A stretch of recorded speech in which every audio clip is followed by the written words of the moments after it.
نحمده ونستعينه ونستغفره ونؤمن به ونتوكل عليه ونعوذ بالله من شرور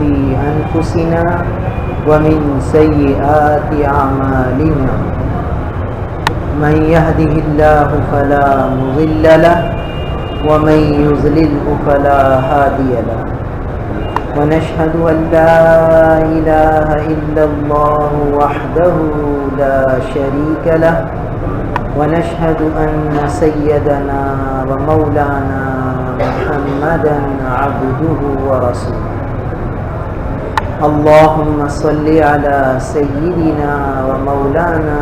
محمد وعلى آل سيدنا ومولانا محمد وبارك وسلم تسليما كثيرا كثيرا اللهم صل على سيدنا ومولانا محمد وعلى آل سيدنا ومولانا محمد وبارك وسلم تسليما كثيرا كثيرا اللهم صل على سيدنا ومولانا محمد وعلى آل سيدنا ومولانا محمد وبارك وسلم تسليما كثيرا كثيرا أما بعد وعن جابر رضي الله تعالى عنه قال نهى رسول الله صلى الله عليه وسلم أن يأكل الرجل بشماله أو يمشي في نعل واحدة وأن يشتمل الصماء أو يحتبى في صوب واحد كاشفا عن فرجه رواه مسلم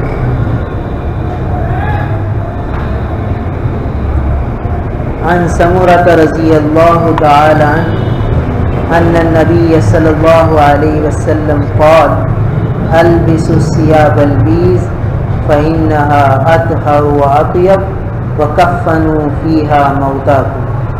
رواه أحمد والترمذي والنسائي وابن ماجه وعن أبي سعيد الخدري رضي الله تعالى عنه قال كان رسول الله صلى الله عليه وسلم إذا استجد ثوبا سماه باسمه عمامة أو قميصا أو رداء ثم يقول اللهم لك الحمد كما كسوتني أسألك خيره وخير ما صنع له وأعوذ بك من شره وشر ما صنع له رواه الترمذي وأبو داود وعن معاذ بن أنس رضي الله تعالى عنه أن رسول الله صلى الله عليه وسلم قال من أكل طعاما ثم قال الحمد لله الذي أطعمني هذا الطعام ورزقنيه من غير حول مني ولا قوة غفر له ما تقدم من ذنبه رواه الترمذي وزاد أبو داود ومن لبس ثوبا فقال الحمد لله الذي كساني هذا ورزقنيه من غير حول مني ولا قوة غفر له ما تقدم من ذنبه وما تأخر وعن عائشة رضي الله تعالى عنها قالت قال لي رسول الله صلى الله عليه وسلم يا عائشة إن أردت اللحوق بي فليكفيك من الدنيا كزاد الراكب وإياك ومجالسة الأغنياء ولا تستخلقي ثوبا حتى ترقيه رواه الترمذي وعن أبي أمامة أياس بن أبي ثعلبة رضي الله تعالى عنه قال قال رسول الله صلى الله عليه وسلم ألا تسمعون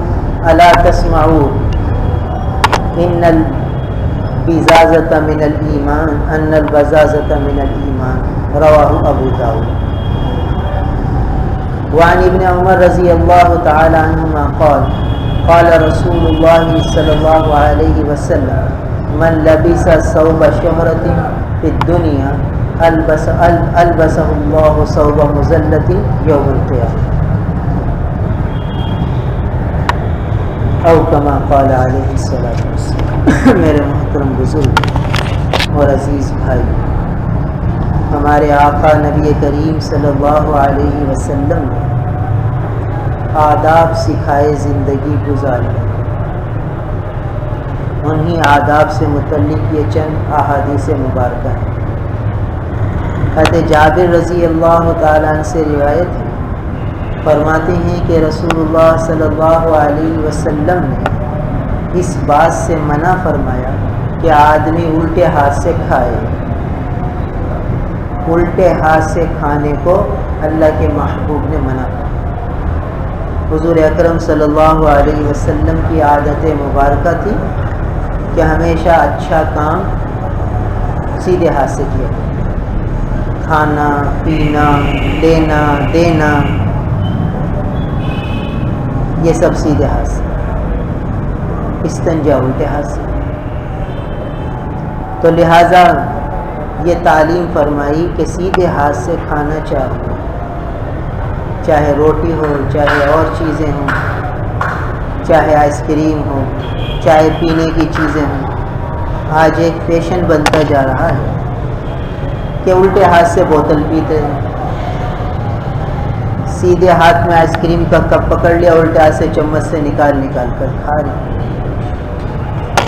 اور اس باتوں کی طرف عام طور پر توجہ نہیں دی جاتی۔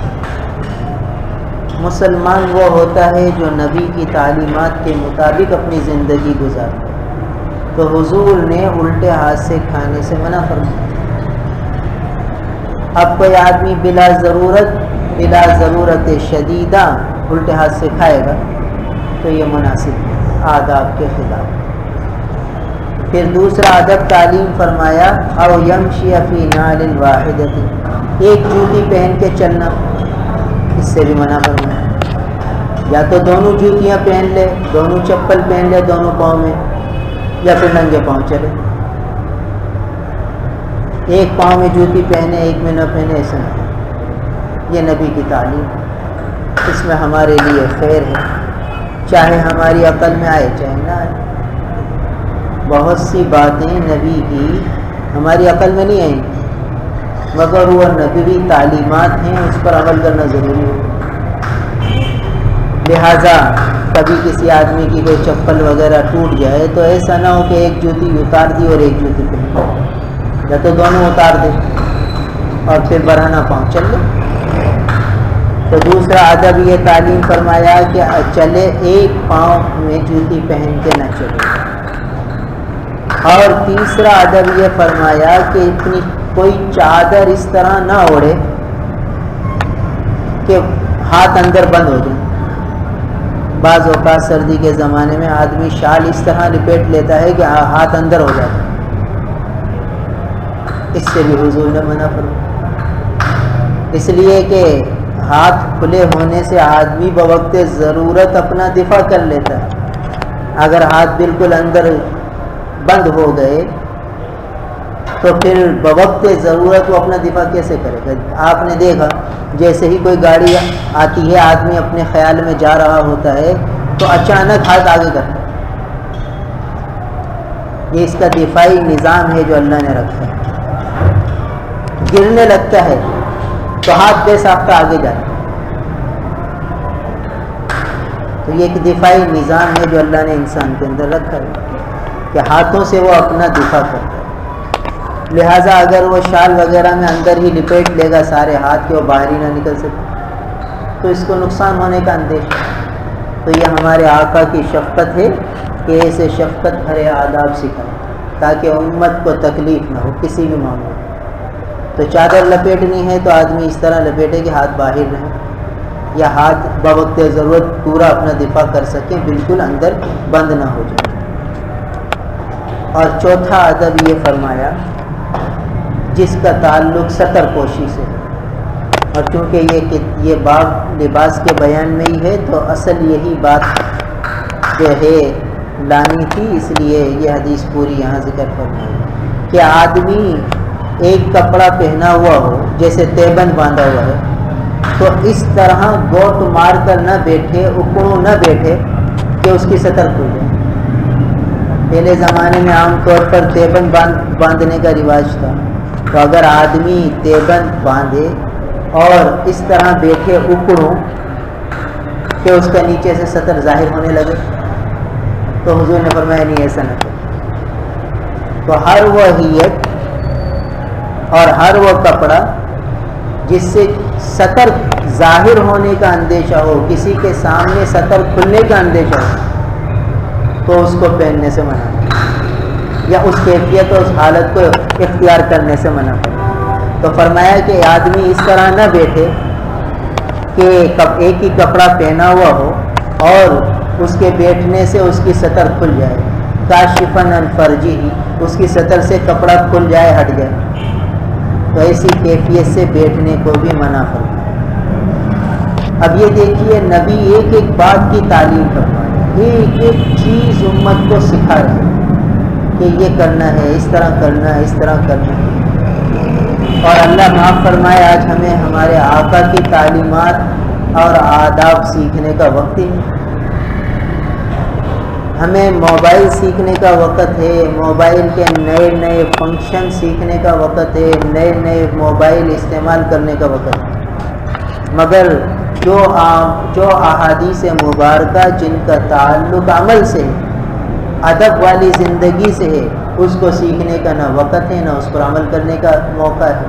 کہ ہماری زندگی بہت فاسٹ ہو چکی ہے، بہت تیز رفتار زندگی ہے، بس چل رہے ہیں چل رہے ہیں۔ تو یہ تعلیمات ہمارے لیے 14 صدیوں سے اہل ایمان اس پر عمل کرتے چلے آ رہے ہیں، تو آج ہماری بھی ذمہ داری ہے کہ ہمیں ان آداب پر عمل کرنا ہے اور آگے امت مسلمہ کو، آنے والی نسل کو عملاً ان آداب کی تعلیم دے کر بھی سکھانا ہے۔ اگلی روایت حضرت سمورہ رضی اللہ تعالیٰ عنہ سے ہے، وہ فرماتے ہیں کہ نبی کریم صلی اللہ علیہ وسلم نے فرمایا کہ سفید کپڑے پہنو، اس لیے کہ یہ صاف ستھرے ہوتے ہیں اور پاکیزہ ہوتے ہیں، اچھے ہوتے ہیں۔ سفید کپڑے اللہ کے محبوب کو بھی پسند، اس کے پہننے کا حکم بھی فرمایا، اور فرمایا وَكَفَّنُوا فِيهَا مَوْتَاكُمْ، اپنے مردوں کو بھی اس میں کفن،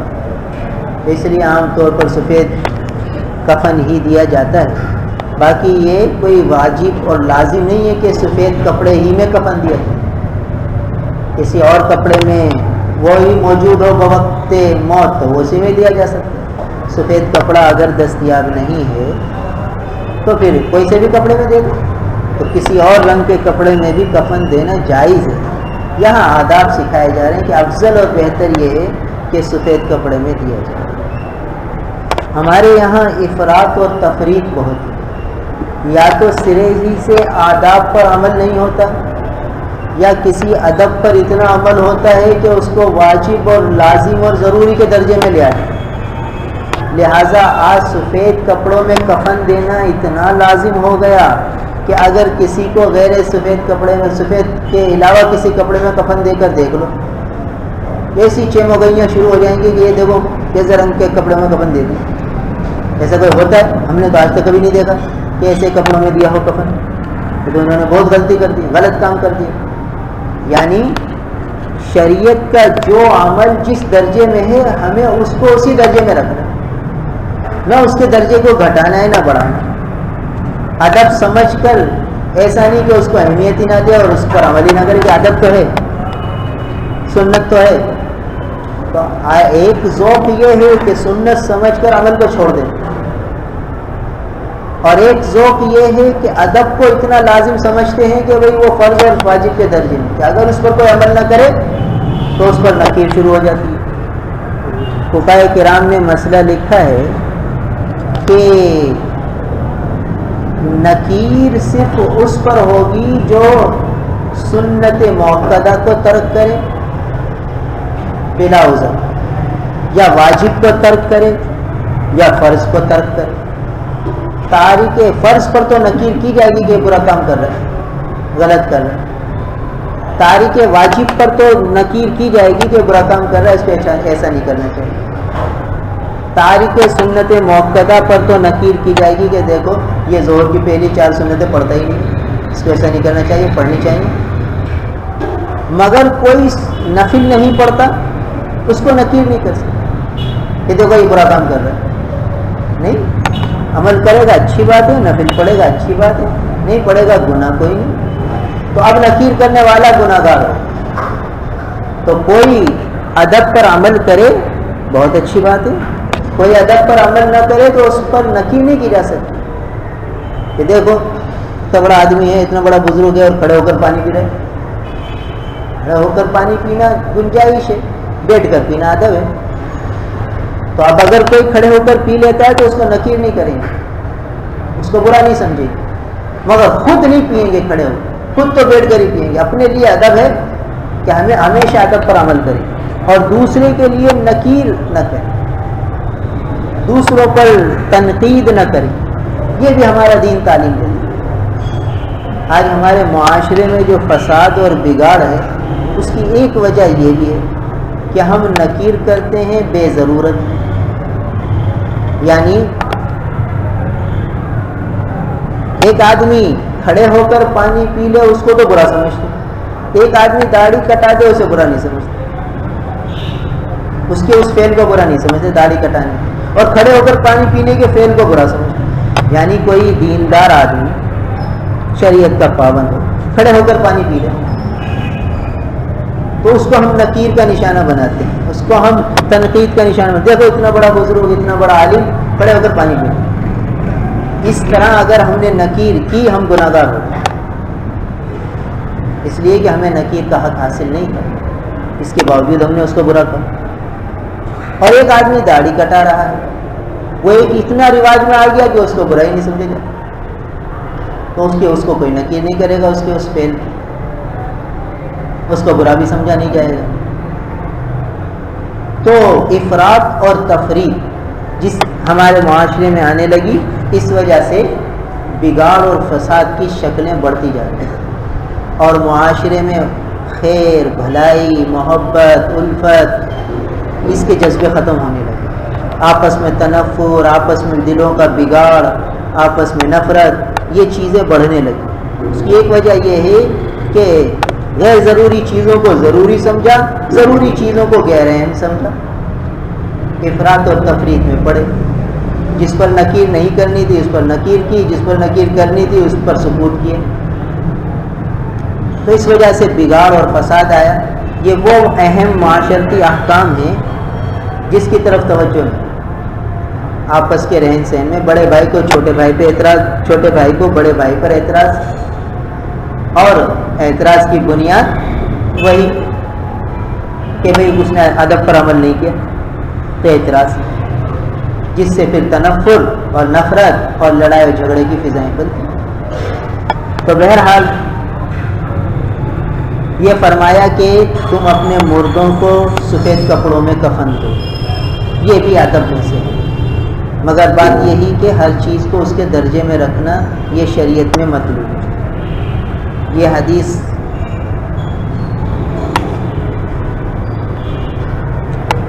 مسند احمد میں، ترمذی شریف میں، نسائی شریف میں اور ابن ماجہ شریف میں۔ اگلی روایت حضرت ابو سعید خدری رضی اللہ تعالیٰ عنہ سے فرماتے ہیں کہ رسول اللہ صلی اللہ علیہ وسلم کا معمول مبارک تھا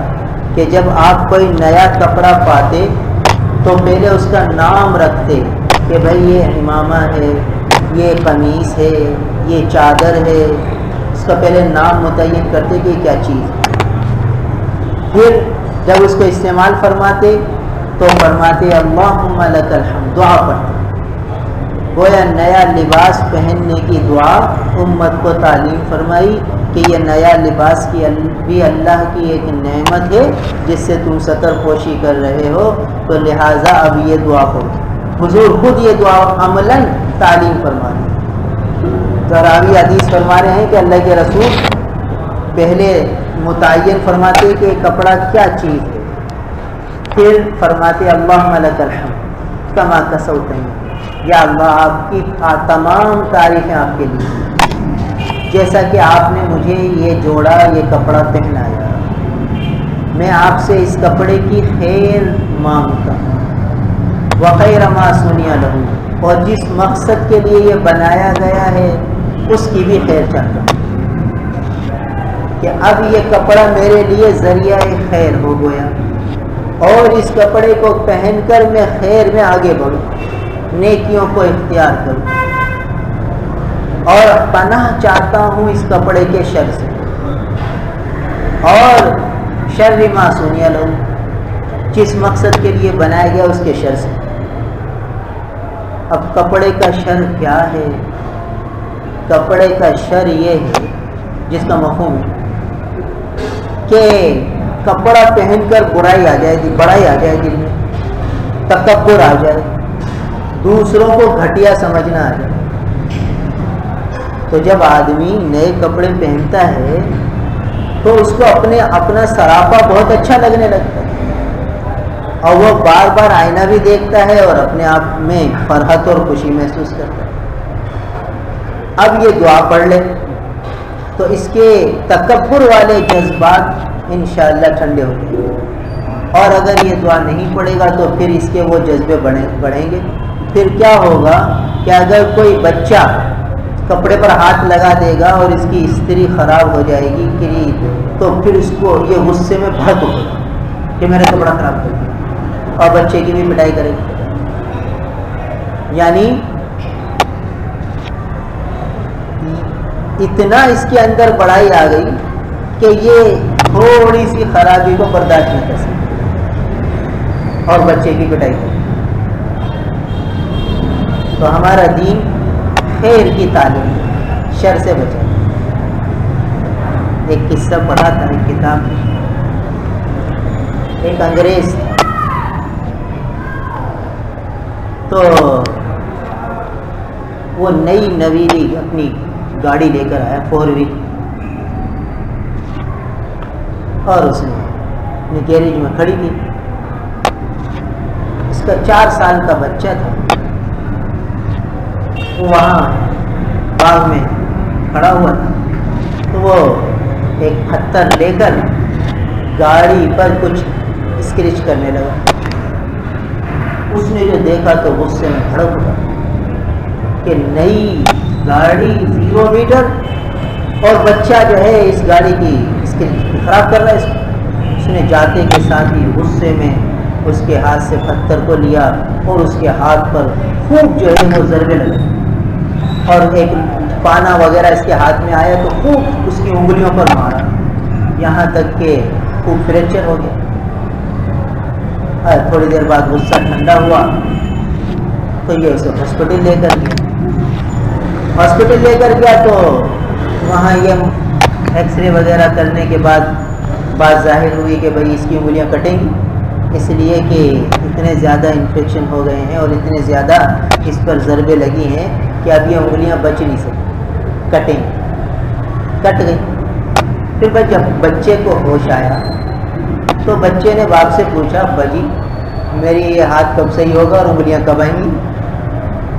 جب بچے نے یہ کہا تو باپ تو پھر باپ ہی ہوتا ہے، آنکھوں میں آنسو آ گئے۔ اور پھر یہ آیا اور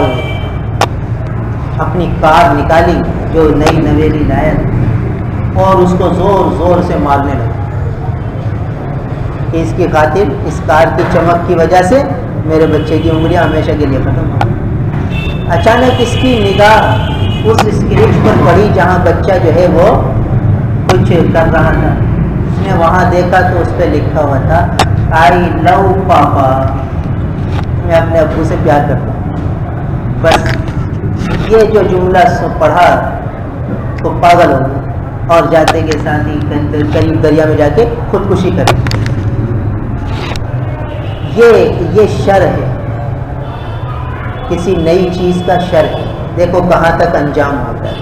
آدمی کیسا اکڑ میں آتا ہے اور پھر کہاں سے کہاں جاتا ہے۔ ان کے پاس تو کوئی آسمانی تعلیم نہیں ہے، مگر یہ اس نئی چیز کا شر، بچے کی بھی انگلیاں گئیں اور خود بھی جان سے گیا اور گاڑی کی بھی ریڑھ لگا کے گیا، سب کچھ ہی برباد ہو گیا۔ تو نئی گاڑی اس کے لیے کتنے بڑے شر کا سبب بن گئی، سارا گھرانے اجڑ گیا۔ تو بھائی اللہ کے محبوب کی یہ پاکیزہ دعائیں، یہ مبارک دعائیں، یہ برمحل دعائیں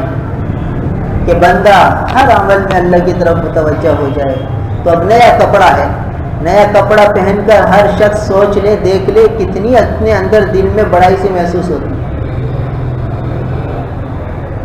یعنی اپنے اچھے صاف اور خوبصورت کپڑے دیکھ کر ہر آدمی غور کر سکتا ہے کہ دل میں کچھ نہ کچھ کبر پیدا ہوتا ہے،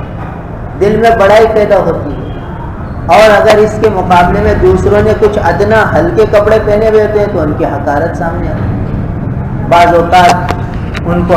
حقارت کا نشانہ بناتا ہے، مذاق کا نشانہ بناتا ہے۔ یہ تو نے کتنے میٹر کا کپڑا لے لیا، یہ کہاں سے لنڈے بازار سے خرید کے لایا ہے،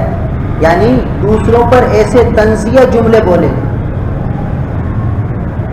اور اپنے کو اچھا سمجھے۔ تو یہ وہ شر ہے جو اس کپڑے کے پہننے سے دل کے اندر آیا۔ یہ اثرات ہیں کپڑے کے جو دل کے اندر آ رہے ہیں۔ تو اللہ کے محبوب نے اس اثرات سے بچنے کے لیے یہ دعا تعلیم کر، یہ وہ ویکسین ہے جس ویکسین کے استعمال کر لینے سے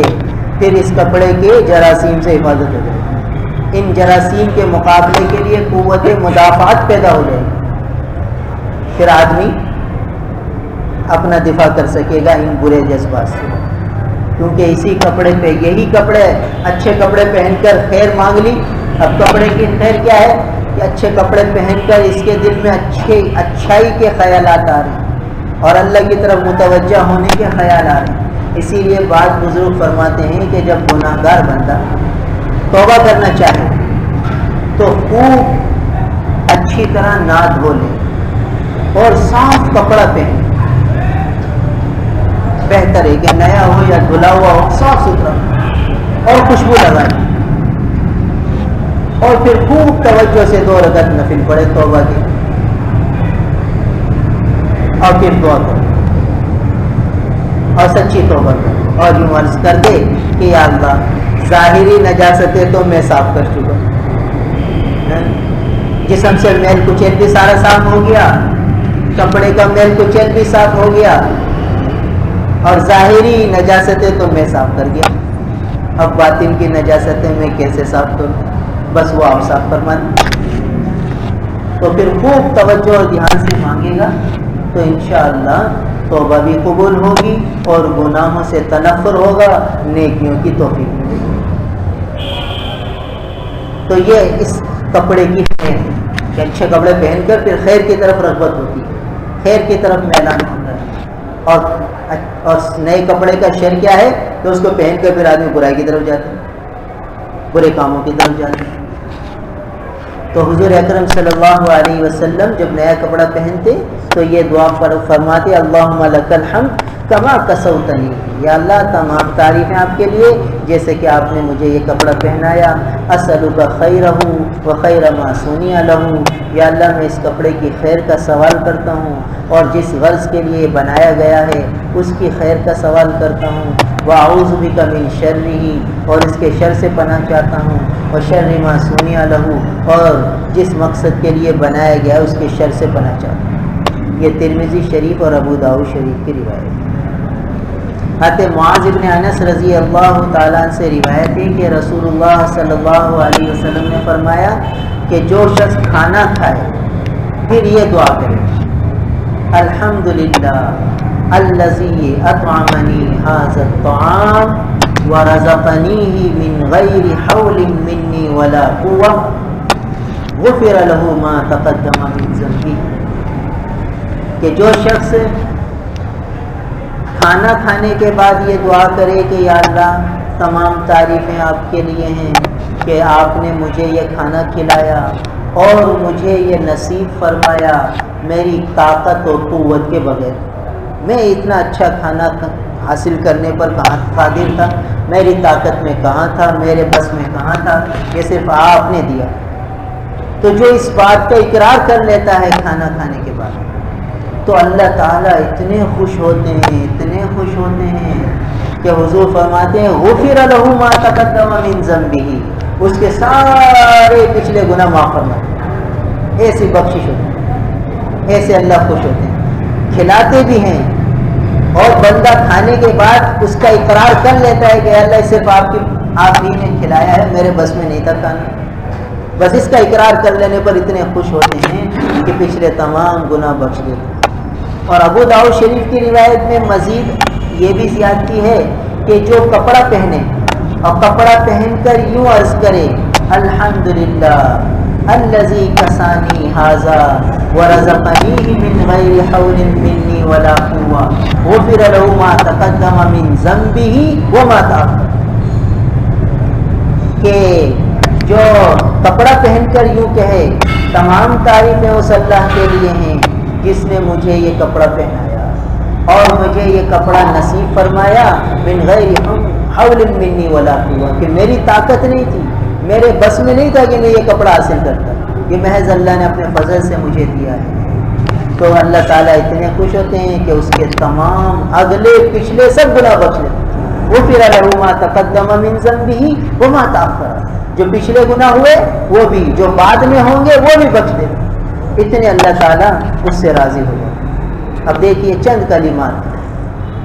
مقصود یہی ہے کہ ہر وقت بندے کی توجہ اللہ کی طرف، ہر معاملے میں اس کا دھیان اپنے خالق مالک کی طرف جم جائے، بس یہی اللہ کے محبوب کی تعلیمات ہے۔